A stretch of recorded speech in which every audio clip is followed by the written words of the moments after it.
illusions with sleight of hand. I fooled them all. I would practice my act. Welcome.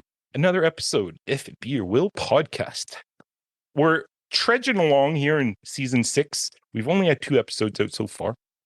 I wasn't expected to start until the end of September, but I've had so many amazing artists that are heading out on the road, and I want to get them before they head out. And this is no exception. I'm reaching over to the West Coast of the United States with Field Medic. I have Patrick Sullivan, who is Field Medic, coming and joining me. Field Medic, very much of a DIY, indie folk, maybe a little freak folky when it started. Just great music. And we're going to talk all about Kevin's life, career, and future. And we'll do that in the short amount of time of 25 minutes. So, Kevin, thank you so much for hopping on here and joining us today for a chat about Field Medic. Of course. Thank you for having me. Thanks for making the time before I depart out or before I get deployed. That's what me and my friends say when we have to go on tour. And Kevin, is this a full band you're going out on tour with? So this tour is actually interesting because I used to do a lot of tours, or all my touring before I did the Grow Your Hair Long album was just me in a boombox. And so the boombox was like, I had cassettes with drum beats on them. So those were essentially like my tracks. Yep. And then I did several tours with a drummer and a bassist. And so this tour, we only were like, they booked me for solo because of the footprint on the stage. But the rooms are so big that I was like, can I bring one extra guy? So it's me and a drummer. And for the first time, we're running tracks. So like secret bass tracks or like secret tracks. So cool. So it's hopefully going to have the full band sound because there's a lot of songs from the new record that have a lot of keys and stuff. Right. It's definitely new territory for me, which I was originally intimidated by. But the more we practice, I feel actually like really excited to see what we can do as a 2-man. Yeah, absolutely. And how long is this tour going? Are you going well into November, December? How big of a tour? 6 weeks. So it's October 5th until I think November 21st or something. Is very long. Wow. And is that a show like every other day or like? I think the most amount of shows in a row is maybe 3. So it's actually there's not too many crazy drives. And I don't remember the exact routing, but it is actually pretty chill. And there's like a fair amount of off days, which is a good and bad at the same time, because on the off days, we're not making money. So we're essentially losing money with the lodging and stuff. But I am sensitive. So I sometimes if we do 4 or 5 shows in a row, I'm like, bruh, I need to not do a show today. So I like it when tours have a lot of off days. Yeah, that's cool. That's cool. I mean, your songs are so prolific in the way that you bear your heart on your sleeve oftentimes. And one of the touring songs that I just absolutely love, one of my favorite of yours, came out with Fade Into the Dawn, Used to Be a Romantic. Yeah. I mean, the first line off of that is just like priceless. I just love that whole descriptor of being on the road. It's just this drudgery almost at times of the machine just not stopping. And you can have emotions, but they're put on the sideline because you must get up there and do the same, not the same thing, but you got to get up and perform, which I admire you for it because it sounds like fun, but a lot of work as well. It's not an easy process. Yeah, I say it's a 24-hour job where you only work for 1 hour. Right. So it's obviously, I'm so grateful for the opportunity to have music as a career, but touring can be so weird because you play a set and you say it's the room is amazing, everybody's smiling and stuff, and then you just walk backstage and then you're just somewhere random. Right. And I don't know, I've been doing it for so long that it feels odd, which is like, I feel like Tricks and Illusions is almost like a sequel to Fade to Used to Be a Romantic, because like speaking on the feeling of being back in the van. Yeah. But yeah, I don't know. It's like a love-hate relationship. I think it's a wonderful thing to do. Yeah. But as I said, I am kind of sensitive, and I just love chilling at home and recording. Yeah. Yeah, I've heard that about you, Kevin, as I've been diving a bit deeper into your career as a musician. And Tricks and Illusions, the song itself, I mean, I usually ask at the beginning of these podcasts, tell me a little bit about the beginning phases.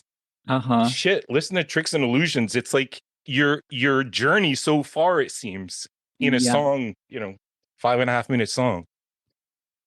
Is that accurate to say that a lot of your songs are, you know, journalistic in their way and the way you Yeah. approach them? Yeah, I think that song specifically is like almost a prologue of just everything that happened leading up to the rest of the album.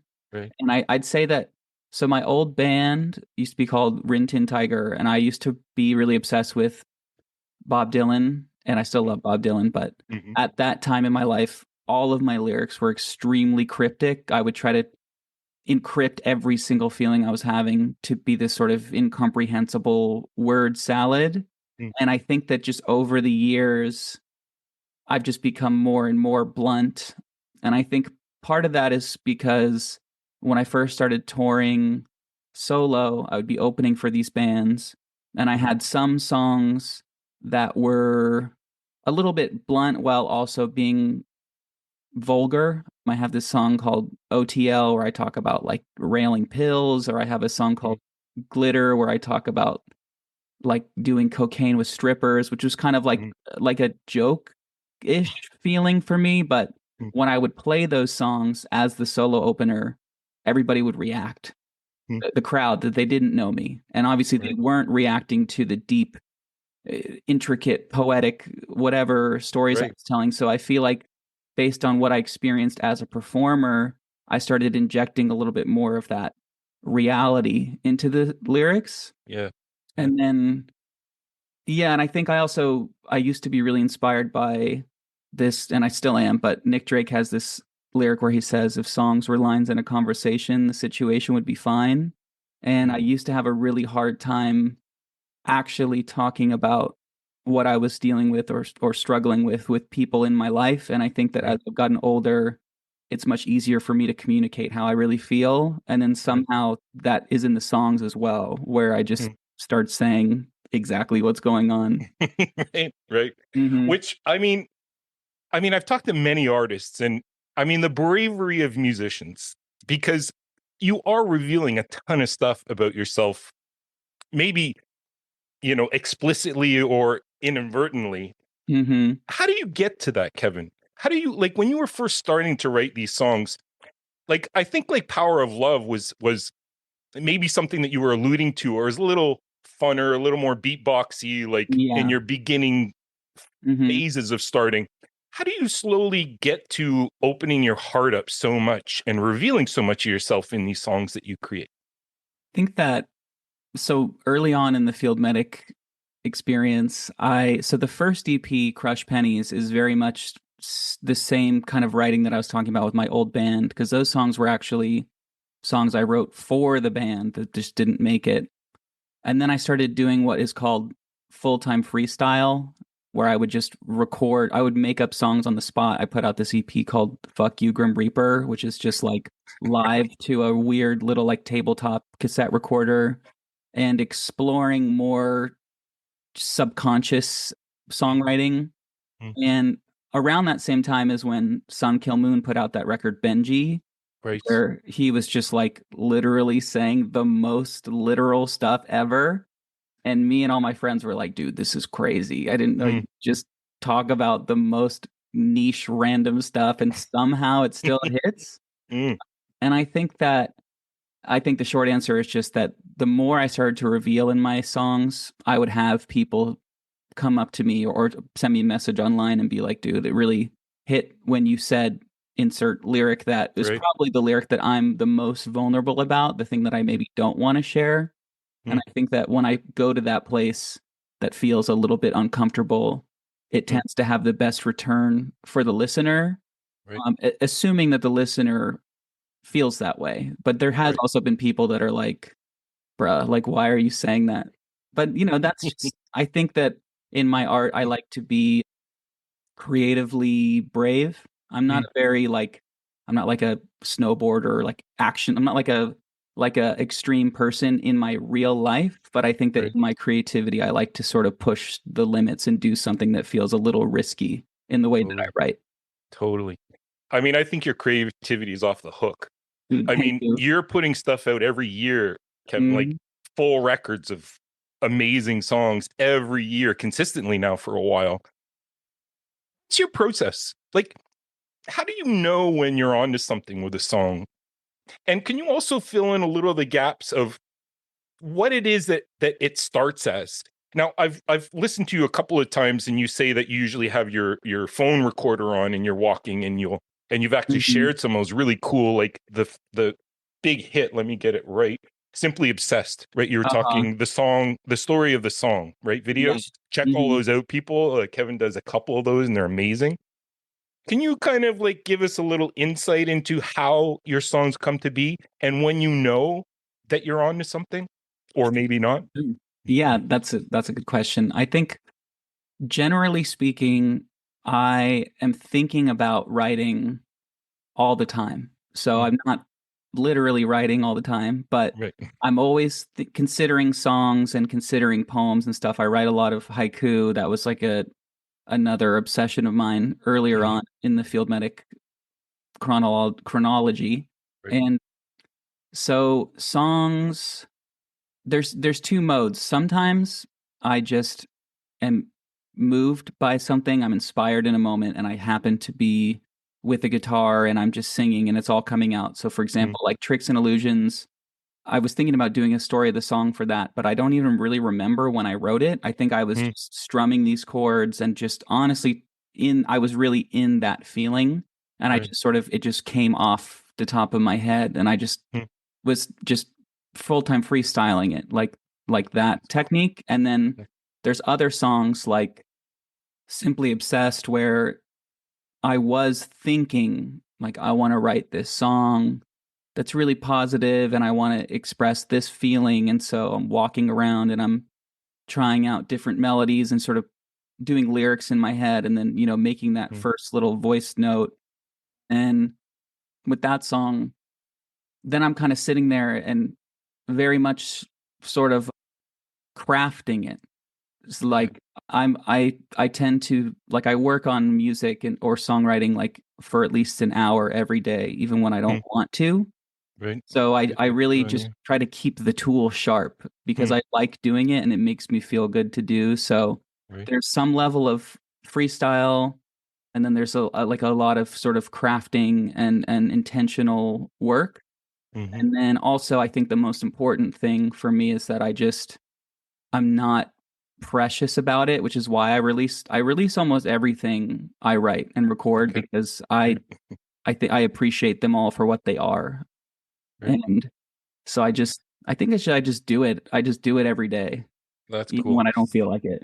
I mean, it's like all things that we become good at, right? Is practice and Mhm. repetition. And like, that's what makes a home run hitter a home run hitter, right? Or Mhm. whatever is that practice. And I loved what you said too on the intro to this record, where you said any song that's true is a good song in your mind, right? Like, Mhm. and I guess my question is, what is true to you? What is, could you isolate that word and flush it out a bit for us? Like, what does that mean, Kevin, when a song is true to you? So I'd say true is it kind of goes back to what I was saying when there's maybe that one lyric that Mm, I feel vulnerable about sharing. Like there's a lot of that song. So the first song, Tricks and Illusions, and the last song, I think, let me use Journey to the Center of Nothing as a good example because that song sort of goes into the headspace of potentially the most jaded somebody could be mm, in doing music for a long time. And I got to the point where I say, like, you want to quit, but you can't because you're like desperate for some A&R to like hit you up. And so it's kind of like ironic mm, where what I'm saying is like, this is all for nothing, it feels like, in the most mm, jaded headspace. But I can't deny that for some reason, my ego like wants mm. some random guy to send me an email who in the previous verse I called some like corporate fuck who's never written a song. Like there's just a lot of irony going on there, and I Yeah. just want to like I almost took out both the corporate fuck lyric and the A&R lyric But I was like, but these are both true at the same time. Right. And I feel honestly like slightly embarrassed to share that. And I think that that is like the truth right there, because I think it's possible to feel like in my right state of mind, like I'm an independent artist. I don't care what Spotify executives think about my music, and I don't Right. care if Columbia Records is listening, but somewhere deep inside, I want someone to send me an email and be like, bro, like you're sick. So that would be the truth, is sort of exposing the vulnerable and or embarrassing side of the story, as well Right. as the secure and like mature side of the story. Interesting. And I mean, often your songs, they can deal with this idea of being successful versus authenticity, where who doesn't want, to be validated in their art and what they're doing? And I mean, we live in a capitalist society, so it's usually money that speaks, right? Tells us the Right. validation or not. Mm-hmm. What's your struggle with that? Of, you get reviews, your record goes through its cycle. Does outside influence how you're going to craft the next record? Or do you maintain the authenticity that if it happens, great, but I'm not going to change my style and start like, doing these things that's outside of who I am, just so that I can have more of a sense of success, whatever that might be? How does that struggle go between, how do you manage that struggle from wanting success to also keeping your authenticity as an artist itself? I think that I wouldn't let the reviews change the way that I write. I'm sort of just addicted to, or I have this compulsion to keep it 100, as they might say. And so the one place where press, though, I think with this record, because it's new, is something is interesting. And what I appreciate about music criticism is if you see a through line through the reviews, whether they're like middling or they're praising it or whatever. I think something with this album, people kept saying it's meta, and I didn't understand that because, as you know, if you said you've been deep diving, I always just talk about what's going on. Right. And it just so happened that what I was thinking about a lot in the process of making this album was being a musician and being in the music industry. And so it wasn't until I saw some of those reviews, as well as I started promoting the songs, where I'm like making a TikTok video playing a song that's like actually about like making a TikTok somewhere deep inside.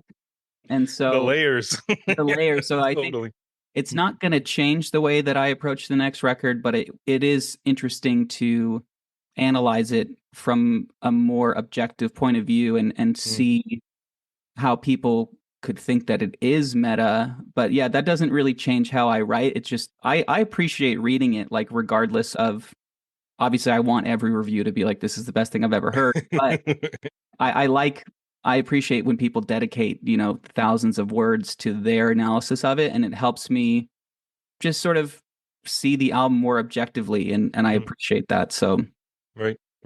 yeah, I feel like it'll never change how I write. Right. Cool.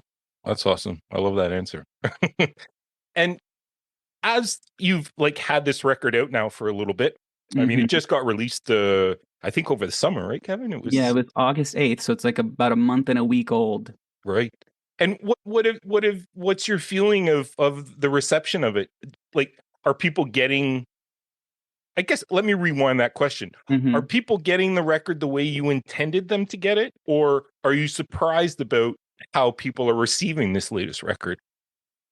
I think that people are. What's been really cool to see is a lot of musicians, my peers, are reaching out and being like, these songs are really resonating for this reason.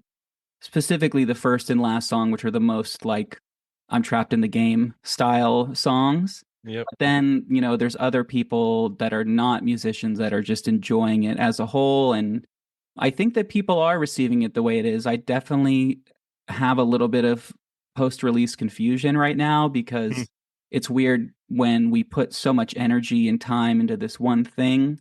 And, for the first couple weeks, it's like, whoa, new album. And like, press is coming out. And I feel like now it's no longer new, and I just have to wait.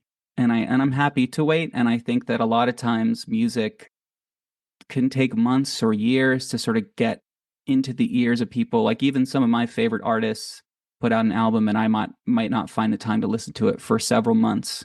And so I think that the first wave has been very successful and people have been enjoying it, and I feel good about that. And now I'm just kind of hunkering down, and in the meantime I'm to distract myself from the post-release confusion, I'm just writing more songs and thinking about the next one. Right. And is that really the cycle? Like it, the record cycle wears out after a while. Like there's such a build up to it, right? All the time and energy and effort you put into it, and then it's like, okay, thanks, Field Medic. All right, on to like it kind of feels at times like all of that energy and will and dissipate so quickly. Is going on the road help solidify a little bit? Like you must be looking forward to actually going and seeing people sing along to these songs when you're playing them live. Like that must be validating that people are listening to it and are remembering what you're saying in your lyrics when you're out on the road touring. Yeah, the tour piece of it really does validate the experience, and you get to see the people sing and also just talk to people face to face that are excited about the new music and listening to it. And because it's like, I always try to, I say this to my friends, but I say it to myself too, where my favorite music, I'm not posting it and tagging the artist on Instagram every single day. I'm just listening to it. And so it's like, I think in like the attention economy that we live in with social media, it's easy to feel like, oh my God, like no one's commenting on my post, like no one's listening, but people just listen. They just listen, like they're just enjoying the music for what it is. So it's nice to see the people and hear them sing and just get to play the songs. And so my answer is yes. Totally. That's great. I love your answers, Kevin. And like, what is next? Like, what, you're saying you're writing songs again. Like, are you going to have like a lot of songs that start to come out as you're touring as well? Because like you said, it's 24 hours and you work for one. Yeah. Like, are you like, is on the road a good time for you to actually start penning new songs and like coming up with new ideas? Yeah, the road is good for coming up with new songs because in my day-to-day life, I'm very much a house elf. I just chill and I just like it that way. And on the road, it's nice because I'm seeing different stuff. It really informs the writing. I start to have new images to fit into my poems or whatever. And where I'm going next is that, so my early music, I recorded all of it live, all the way up until Grow Your Hair Long. If you want to see something you can change. And then from that point on, for that record and Light Is Gone Too and Dope Girl Chronicles, it was all multi-tracked. And I was doing that because I was interested in trying something new. I felt like I had taken the live and the lo-fi as far as I could. And with this album, I did, I think, 3 of the songs live, and I liked how that felt. So what I'm aiming to do with the next record is focus on songs that I can record live and that also stand alone just with guitar and voice, because that was sort of my philosophy in the beginning. And as I got interested in multi-tracking, I started just not thinking about that as much and just more so exploring production. And so acoustic, guitar and voice, live tracked, and then using the multi-tracking skills I have to very tastefully embellish those songs a little bit. But the focus is kind of more just fully acoustic folk, sort of OG, but reloaded. Right. I love it. And do you hope once you're off the tour, once you've done your due diligence with the record and the people have heard it, do you hop right back into, okay, here we go, let's start the machine up again, let's start working towards that next LP that I mean, you've had LPs come out pretty much every year. I mean, can we anticipate something in 2026 as well?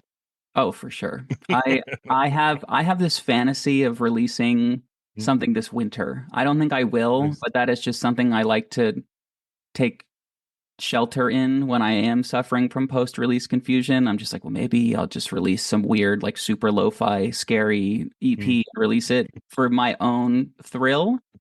But I think that the most likely thing would be some sort of deluxe record with like 3 or 4 new songs on Surrender Instead 2.0, and then another album next fall. Because I'm already a few tracks into whatever this new one is, and as soon as I have everything written, I'm going to record it. And because of how I'm intending to approach it with the live recording, it shouldn't take very long. So Right.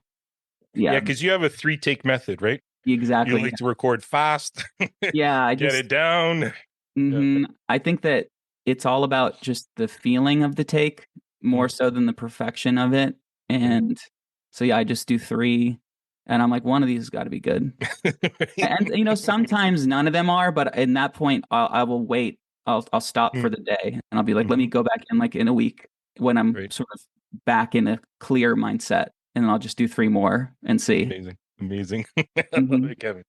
Now, I have one last question for you. Sure.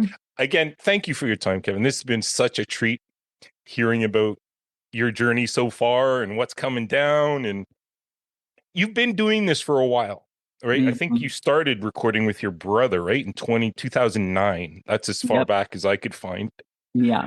And what advice would you give yourself back in 2009 with all of this experience that you've had in retrospect? What are those things that you have learned, or tips and tricks you could offer to artists that are, Kevin from 2009? What would you tell them? Wow. That's a crazy question. I think I want to say, well, let me just do the joke answer first. I would be like, yo, you need to like get on Twitter and like YouTube aggressively, like right now. That's what I would say, just knowing what I know about the future of technology. Yes. But I think, I feel like when Field Medic began in like 2013, and I think that in the first few years, I actually was exactly where I was supposed to be, because it was this kind of rebellion against my old band. We were really trying to, not even like in a real way, but I think in our minds, we were trying to get signed and be like a real band and do tours and stuff. And Field Medic was like no labels, like no tour. It was very like punk rock ethos. Yeah. I run Sunroom Records and Salon. I make the cassettes. I record these weird songs that I just made up. And, Beatbox, like your accompaniment was just outstanding. And I love so it. I think that I would actually go back in time, I think, and I would say just stay right there, and keep and don't abuse alcohol and drugs, and don't get too caught up on stuff. I don't know, it's really hard to say. I think it's easy for me to like think about what I would tell someone else, but it's hard to see what I would tell myself, because I feel, despite all the hardships and struggles that I've been through, I still feel very lucky to be in the position that I'm in, 13 or whatever years into Field Medic. So I feel like I kind of was following the right path to some degree. And I'm grateful for whoever has been guiding me, the thrift god who guided me along that way. Amazing. Beautiful answer, Kevin. I love that all of your experiences have brought you to this point that you're at now, because I feel you're just like the smoke is starting to fade and the flame is starting to show now. I really feel like you're on fire now in the most wonderful way. So people, listeners, go out and check Kevin. He's going to be on the road. Buy a zine also. He's a great zine writer. His record will be there. Buy a shirt. This is how they make their money. And absolutely go and say hi to Kevin. He's a charming man who has lots of cool things to say. Kevin, thank you. This has been really, really fun. I wish you all the best on your tour. Take it slow. Write a lot of great tunes. And when your next record comes out, I definitely would love you to come back on and we can continue the conversation. I would love to. Thank you for having me. Well, thanks a lot. Take care of yourself.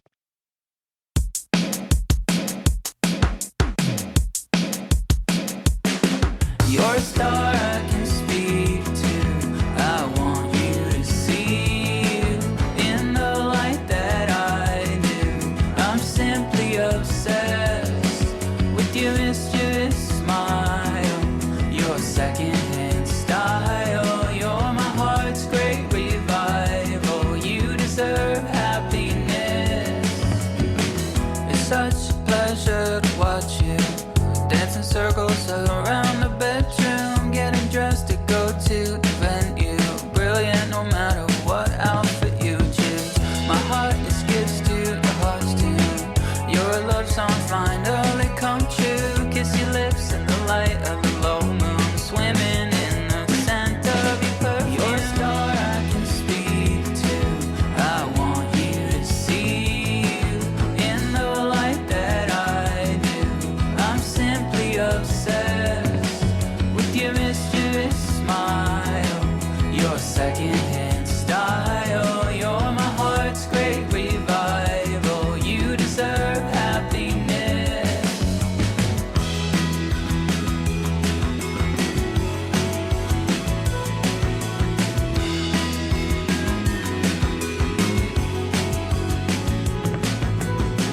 Of course, you know I really love you, babe.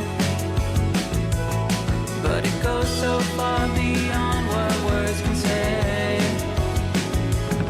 When it's impossible to imagine another day. You smile at me and I see my future change. You're a star I can speak to. I want you to see you in the light that I do. I'm simply obsessed with your mischievous smile, your secondhand style. You're my heart's great revival. You deserve happiness. You're a star I can speak to.